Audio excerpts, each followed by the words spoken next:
डिसेंबरचा हप्ता कधी मिळणार हा सवाल आहे. असं असतानाच आता लाडक्या बहिणींसाठी एक अतिशय मोठी बातमी आहे. गुड न्यूजही म्हणू शकतो, कारण लाडक्या बहिणींना आता डिसेंबरचा हप्ता आजपासून मिळणार आहे. नागपूरचं हिवाळी अधिवेशन संपल्यानंतर लाडक्या बहिणींच्या खात्यात रक्कम वर्ग केली जाईल, हे आश्वासन मुख्यमंत्री देवेंद्र फडणवीस यांनी दिलेलं होतं. त्यानुसार आजपासून लाडक्या बहिणींना डिसेंबरचा 1,500 रुपयांचा हप्ता मिळेल. हप्ता देण्याची प्रक्रिया आजपासून सुरू केली जाईल. जुलै ते नोव्हेंबर पर्यंत 1,500 रुपयांप्रमाणे 7,500 रुपये महिलांच्या खात्यात जमा झाल्यात. आता डिसेंबरच्या हप्त्याची रक्कम ही आजपासून महिलांच्या खात्यात जमा होणार आहे.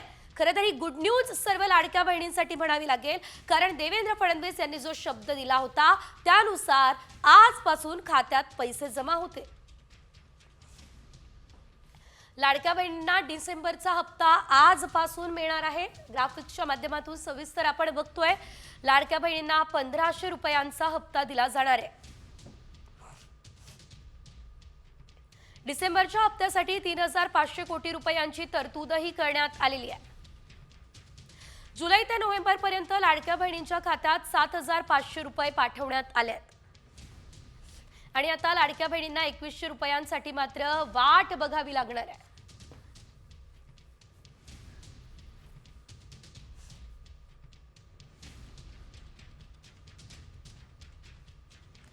तर आता लाडक्या बहिणींसाठी तर ही आनंदाची बातमी समोर आली. मात्र इतर काही राजकीय मोठ्या घडामोडी राज्यात घडताना दिसत आहे. या संदर्भातला आढावा पुढे न्यूज.20 मध्ये.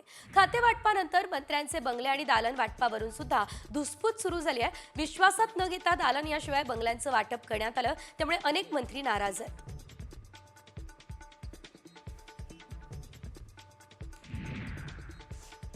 दरम्यान मंत्रालयात दालनं उपलब्ध नसल्यानं 3 राज्यमंत्र्यांची कार्यालयं थेट विधान भवनामध्ये थाटण्यात आली आहेत. तेव्हा बंगले आणि दालन वाटपानंतर काही जणांनी ते बदलून देण्याची मागणी केली आहे. यामुळे मंत्र्यांच्या नाराजीनंतर बदलून दिले जाण्याची शक्यता आहे. महायुती सरकारला 237 आमदारांचं स्पष्ट बहुमत आहे. त्यामुळे आमदार रुसला, फुगवा काढून समजूत काढावं असं काहीच करावं लागणार नाही, हे अजित दादा म्हणाले. तर मंत्रिपद न मिळाल्यानं भुजबळ नाराज आहेत, त्यामुळे त्यांचा रोख भुजबळांवर होता असंही म्हटलं जात आहे. आमच्याकडे मानापमान मनात होतो, त्याचं संगीत मीडियामध्ये वाचतं असं फडणवीस म्हणाले. मंत्रिमंडळ विस्तार, खाते वाटप यावरून मुख्यमंत्री देवेंद्र फडणवीस यांनी मिश्किल टोलेबाजी केली. संगीत मानापमान चित्रपटाचा ट्रेलर लॉन्च सोहळ्यामध्ये ते बोलत होते. माझ्या वडिलांना जसं मारलं तशी आरोपींना सजा द्या, ही मागणी सरपंच संतोष देशमुख यांची मुलगी वैभव देशमुख हिने केली आहे. त्याचबरोबर आरोपींना सजा देण्यासाठी सर्वांनी साथ द्या, ही भावनिक साथ देखील वैभवीनं घातलेली आहे.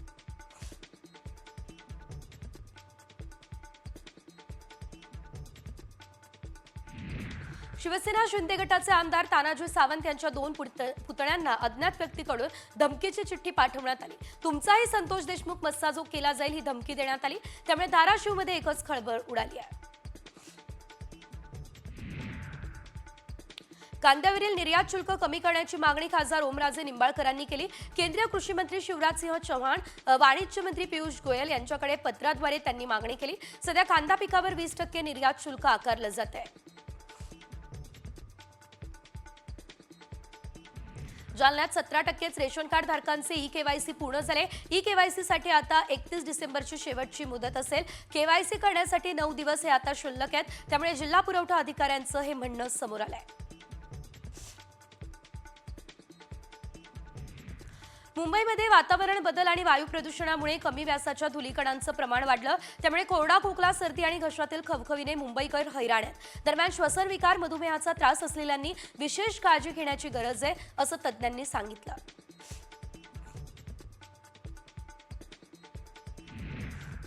डिसेंबरमध्ये बँका 5 दिवस बंद असतील. भारतीय रिझर्व्ह बँकेने एक निवेदन जारी केलं. या सुट्ट्यांची घोषणा केली.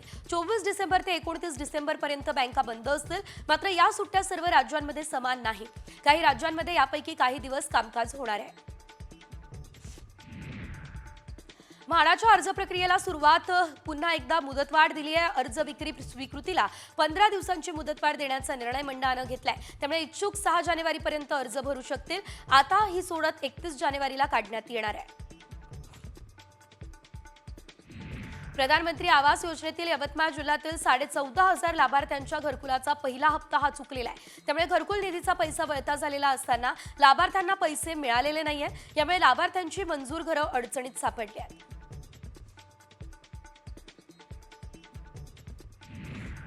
बुलडाणा जिल्ह्यात भरधाव कारने उभ्या असलेल्या स्कूल बसला धडक दिली। या अपघातात एकाचा मृत्यू झाला। मोहम्मद जाबीर असं मृत व्यक्तीचं नाव आहे।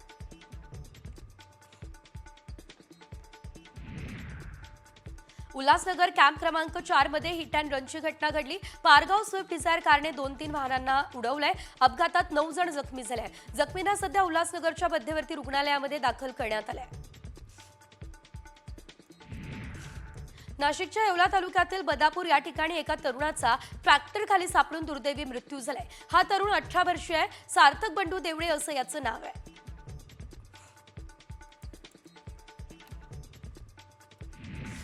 सुप्रसिद्ध गायक असलेल्या शान यांच्या निवासी इमारतीला आग लागली। घटनास्थळी अग्निशमन दल दाखल झालं आणि त्यानंतर आगीवर नियंत्रण मिळवण्यात अग्निशमन दलाला यश आलंय।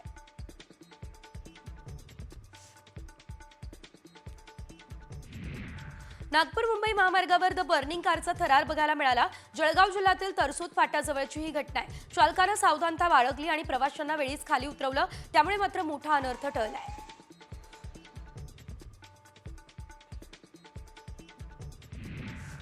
पिंपरी चिंचवडमध्ये महिलेच्या डोक्यात लोखंडी रॉडने मारहाण करत सोनसाखळी चोरल्याची धक्कादायक घटना घडली। ही संपूर्ण घटना सीसीटीव्ही कॅमेऱ्यात कैद झाली आहे। आरोपीला 3 दिवसांमध्ये अटकही करण्यात आलेली आहे।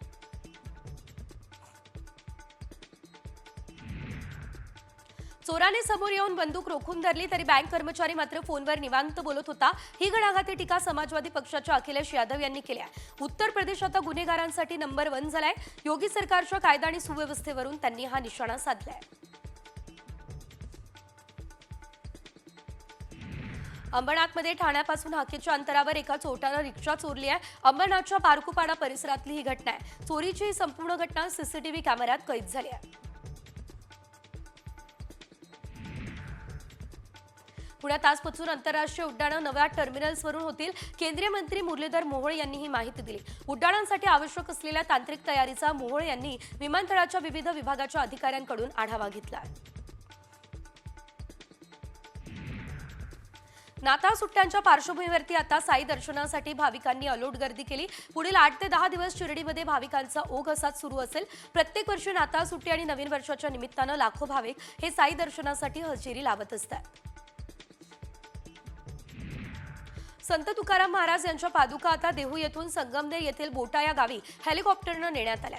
यंदा संत तुकाराम महाराजांचे त्रिशतकोत्तर अमृत महोत्सवी वैकुंठगमन वर्ष आहे। या निमित्त अखंड हरिनाम सप्ताहाचं आयोजन करण्यात आलं आहे। रत्नागिरीच्या गणपतीपुळे मंदिरामध्ये भाविकांची दररोज 15,000पेक्षा जास्त भाविक दर्शनासाठी येतात आणि गर्दी होते। मुंबई पुणे याशिवाय पश्चिम महाराष्ट्रामधून देखील पर्यटन कोकणात दाखल झाले। गणपतीपुळे संस्थांकडून भाविकांसाठी योग्य नियोजनासह सुरक्षेची व्यवस्था करण्यात आली। सर्वत्र ख्रिसमसची धूम बघायला मिळते। धुळ्यातील देवपूर या ठिकाणी चर्चला सुद्धा आकर्षक विद्युत रोषणाई करण्यात आली। या डोळे दिपवणाऱ्या विद्युत रोषणाईला बघण्यासाठी आता नागरिक गर्दी करत आहेत।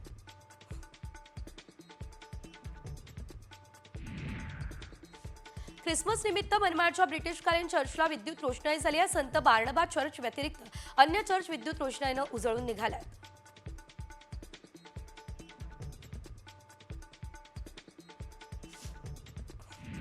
हैदराबाद पोलिसांकडून थोड्याच वेळात अभिनेता अल्लू अर्जुनची चौकशी केली जाईल। पोलीस चौकशीसाठी अल्लू अर्जुन घरातून रवाना झालाय। चेंगराचेंगरी आणि मृत्यू प्रकरणामध्ये पुन्हा एकदा अल्लू अर्जुन याची चौकशी केली जाणार आहे।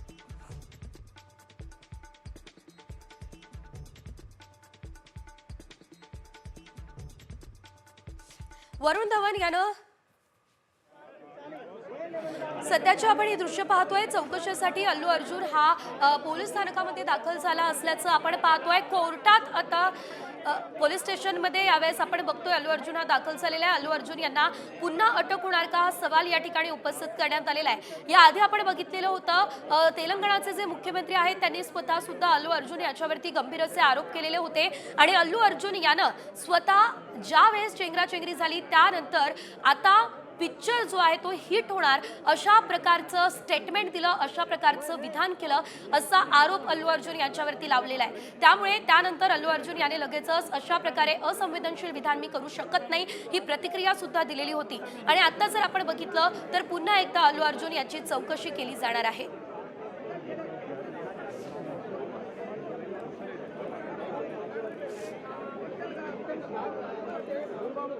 तर अल्लू अर्जुन याच्यावरती सध्या अनेक गंभीर स्वरूपाचे जे आरोप आहेत ते करण्यात आलेले आहेत। त्यामुळे पुन्हा अल्लू अर्जुनला अटक होणार का किंवा नेमकं पुढे काय घडतंय चौकशीमध्ये हे आपल्याला बघायचंय। तुर्तास घेऊयात राज्यभरातल्या बातम्यांचा महत्त्वाचा आढावा। राज्यात 26 आणि 27 डिसेंबरला काही जिल्ह्यांना हवामान विभागानं येलो अलर्ट दिला। मध्य महाराष्ट्र आणि मराठवाड्यात 26 ते 28 डिसेंबर दरम्यान जोरदार पावसाचा अंदाज आहे। तर 27 डिसेंबरला वादळी पावसासह गारपिटीचा इशारा देण्यात आलाय। महाराष्ट्रात पुढचे 2 दिवस अनेक जिल्ह्यांमध्ये मेघगर्जनेसह पावसाचा अंदाज पुणे वेधशाळेने वर्तवला। मुंबईमधील हवामानात होणारे बदल आणि वाढणारं प्रदूषण हे हंगामी आहे। पुढील काही दिवस मुंबईमध्ये प्रदूषण असण्याची शक्यता आहे। पुणे वेधशाळेचे प्रमुख होसाळीकर यांनी ही शक्यता व्यक्त केली आहे।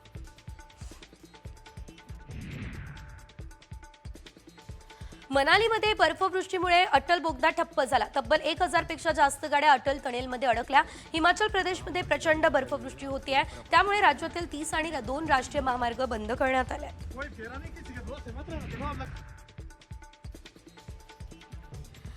नाशिकमधील येवला मनमाड परिसरामध्ये गेल्या 2 दिवसांपासून धुक्याची चादर पसरली असल्याचं बघायला मिळत आहे। तर या वातावरणामुळे रब्बीच्या पिकांवर रोगांचा प्रादुर्भाव सुद्धा होताना दिसतोय।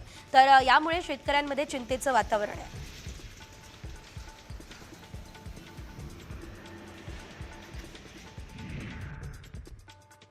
अमरावती जिल्ह्यात यावर्षी समाधानकारक पाऊस पडलाय। साठवण बंधाऱ्यात मुबलक पाणी आहे। त्यामुळे रब्बी हंगामातील पिकांना सिंचनासाठी पाणी उपलब्ध होणार आहे। ग्रामीण भागातील 6344 हेक्टर सिंचन क्षेत्राला या पाण्याचा लाभ होणार आहे।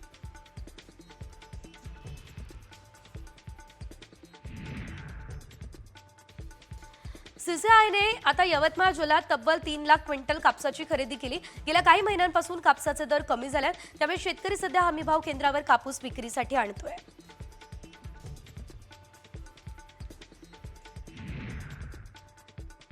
देशाचे पहिले कृषी मंत्री डॉक्टर पंजाबराव देशमुख यांच्या 126व्या जयंतीनिमित्त अमरावतीमध्ये 25 डिसेंबरला राज्यस्तरीय केळी परिषद आयोजित झाली।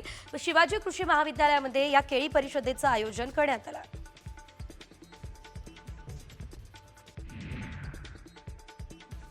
कांद्यानं पुन्हा शेतकऱ्यांच्या डोळ्यात पाणी आणलंय। नाफेड आणि एनसीसीएफने कांदा खरेदी केलेला बाजारात येतोय। त्यामुळे 10 दिवसांमध्ये कांदा दरात निम्म्यापेक्षा जास्त घसरण झाली। सरकारने 20% निर्यात शुल्क रद्द करावं यासाठी आता पाठपुरावा केला जातोय।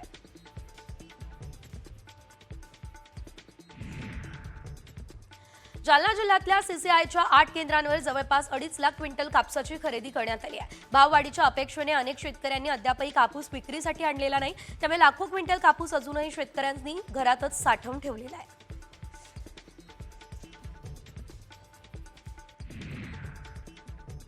धाराशिव जिल्ह्यात पीक भाव संरक्षण योजनेची पायाभरणी झाली आहे। तर पिकांच्या योग्य दराला विमा संरक्षण मिळवून देण्याचा प्रयत्न असेल। ग्रामसभांच्या माध्यमातून याबाबत ठराव घेऊन सरकारकडे सादर करण्यात येणार आहे अशी माहिती आमदार राणा जगजितसिंह पाटील यांनी दिली आहे। यवतमाळ जिल्ह्यामध्ये 4 महिन्यांनंतरही नुकसानग्रस्तांना नुकसान भरपाईची प्रतीक्षा आहे। अतिवृष्टीसह पूरपरिस्थिती निर्माण झाल्यानं तब्बल 2,500 कुटुंबियांच्या घरांची पडझड झाली। या कुटुंबियांना मदत कधी मिळणार असा प्रश्न सध्या उपस्थित केला जातोय।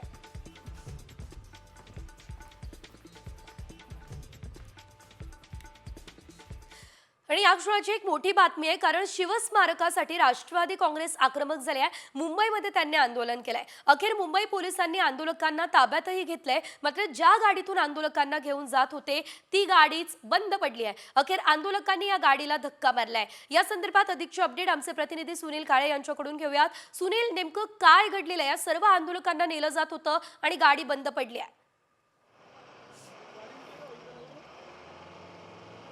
निश्चित आपण ही गाडी बघतोय, जी गाड्यामध्ये आता आंदोलकांना ताब्यात घेण्यात आलं होतं. ती गाडी बंद पडल्याने आता अखेर ही गाडी जी आहे ती सुरू झालेली आहे आणि त्यामुळे आंदोलकांना घेऊन जाणार आहे. पण ज्यावेळेस आंदोलकांना पोलिसांनी या गाडीत टाकलं होतं त्यावेळेस ही गाडी जी आहे बंद पडली आणि अखेर धक्का मारल्यानंतर ही गाडी सुरू करण्यात आली. आणि आता पोलीस जे आहेत त्या आंदोलक आहेत 4-5 राष्ट्रवादीचे कार्यकर्ते आहेत जे यामध्ये होते आणि त्यांना पकडून त्यांनी त्या ठिकाणी आंदोलन करण्यासाठी मज्जाव केला आणि त्यावेळेस ही गाडी बंद पडल्याचे आपल्याला पाहायला मिळाले. आता अजूनही गाडी जी आहे ती रेस केली जाते, अजूनही ती गाडी बंद असल्याचं दिसून येत आहे.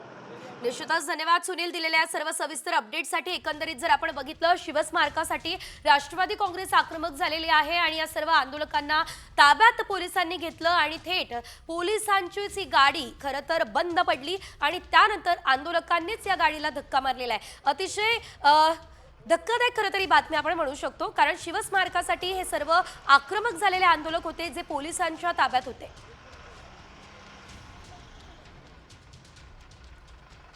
मुंबईमध्ये खरं तर राष्ट्रवादी शरद पवार गटाच्या कार्यकर्त्यांकडून हे आंदोलन जे आहे ते सुरू करण्यात आलेलं होतं. शिवस्मारकासाठी हे आंदोलन होत होतं.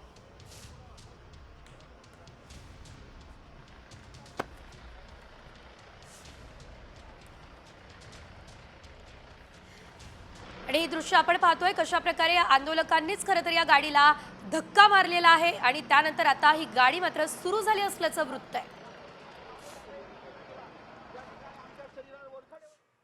या आंदोलनासंदर्भातली सर्व अपडेट पुढे घेऊयात, मात्र तुर्तास वळूयात इतर बातम्यांकडे. सोलापूरच्या सिद्धेश्वर कृषी प्रदर्शनामध्ये चक्क दूध पिणारा कोंबडा आढळलेला आहे. राजा असं या दूध पिणाऱ्या कोंबड्याचं नाव आहे. वनराज क्रॉस जातीचा हा कोंबडा आहे आणि या कोंबड्याचं वजन तब्बल 6 किलो आहे. 12 महिने त्याचं वय आहे.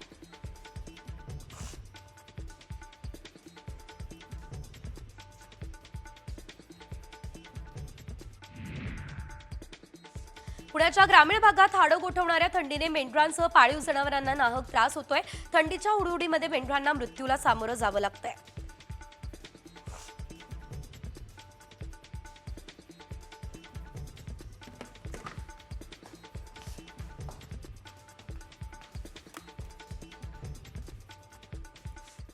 आणि यानंतरची बातमी गृहिणींसाठी अत्यंत महत्त्वाची आहे, कारण तुमच्या घरात गॅस असेल तर तुमचं फुफ्फुस तपासून घ्या, कारण गॅसमधील वायू तुमची फुफ्फुस कमजोर करतोय.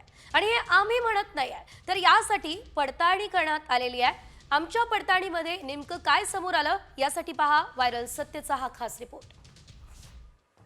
सिलेंडर से या पाइप से, उससे ऐसा नहीं है कि धुआं नहीं निकलता है, लेकिन वो इनविजिबल होता है. और इसीलिए हम अगेन, मैं अपने पेशेंट जब जाते हैं तो उनको बोलता हूँ कि आप चिमनी भी लगाओ, एग्जॉस्ट भी लगाओ. गैस ऑन करने से पहले चिमनी और एग्जॉस्ट को ऑन करो और गैस ऑफ करने के 10 मिनट तक उसको ऑन रखो.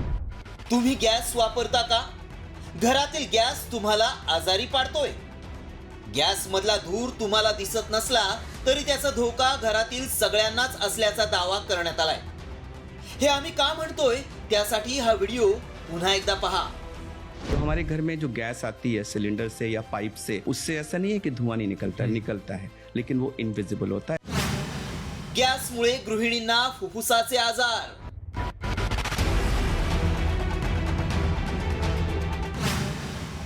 गॅसमधील वायू आरोग्यासाठी धोकादायक. वायरल वीडियो मागचं सत्य काय? यदि आपने अपने गैस के इस कलर पर ध्यान नहीं दिया तो आपकी घर की महिलाओं को जल्द ही अस्थमा और सरदर्द जैसी जानलेवा बीमारी हो सकती है. भारतातील जवळपास 80% लोकांच्या घरात गॅस आहे. त्यामुळे गृहिणींसाठी ही बातमी अत्यंत महत्त्वाची आहे. गॅसच्या वायूच्या ज्वलनानं कार्बन मोनॉक्साईड तयार होतो आणि याचा गंभीर परिणाम गृहिणींच्या फुफ्फुसावर होतो. त्यामुळे आम्ही या दाव्याची पडताळणी केली. याची सत्यता जाणून घेण्यासाठी आमच्या व्हायरल सत्य टीमनं एक्सपर्टची भेट घेतली. इथे एअर आणि जे LPG आहे त्याचा जर रेशो कमी जास्त झाला तर ते प्रॉपर बर्निंग होत नाही. इफेक्टिवली काय असतं, जेव्हा हे बर्निंग होतं म्हणजे एका प्रकारे LPG आणि ऑक्सिजनचं रिॲक्शन होऊन आपल्याला कार्बन डायऑक्साईड, वॉटर हे तयार होतं. पण जेव्हा एअर आणि फ्यूलचा रेशो जर प्रॉपर नाही झाला तर त्याच्यामध्ये CO हा पण फॉर्म होतो, दॅट इज कार्बन मोनॉक्साईड. तो फार डेंजर आहे. तर याला अवॉइड करण्यासाठी काय करू शकतो आपण, की आपल्या याच्यामध्ये जी फ्लेम आहे ती निळ्या रंगाची राहिली पाहिजे. समजा थोडी लालसर हे झाली तर याचा अर्थ एअर फ्यूल रेशो डिस्टर्ब झाला. गॅसचा वापर योग्य पद्धतीनं केला तर त्याचा अधिक धोका नसल्याचं तज्ज्ञांनी स्पष्ट केलंय. मात्र गॅसमधील वायूच्या धुरामुळे काय गंभीर परिणाम होऊ शकतात ते देखील पाहूया. जसं त्यांनी सांगितलेलं आहे की जर तुमच्या घरात जर एक्झॉस्ट जर असेल किंवा साधा फॅन असेल किंवा चिमणी जर असेल, एक्झॉस्ट चिमणी, तर ती तुम्ही नक्कीच चालू करा, अगोदर चालू करा, जेणेकरून की जे मायक्रो प्रमाणामध्ये जे पोल्युशन होतं तेही आपल्याला त्याचा त्रास होणार नाही आणि तुमचे आणि आपल्या सर्वांचे फुफ्फुसं यातनं चांगले राहतील. त्यामुळं आमच्या पडताळणीत काय सत्य समोर आलं पाहूयात. हवा आणि गॅसचा रेशो व्यवस्थित असायला हवा, नाहीतर गॅसमधून कार्बन मोनॉक्साईड तयार होतो. कार्बन मोनॉक्साईड शरीरासाठी घातक असतो. गॅस जळताना फिल्म निळ्या रंगाची असावी. लालसर किंवा पिवळा रंग दिसल्यास वायू घातक आहे. गॅस सुरू असताना घराच्या खिडक्या उघड्या ठेवाव्यात. घातक वायू आपल्याला दिसत नाही, मात्र गॅसच्या धुरामुळे श्वसनाचा त्रास वाढतो.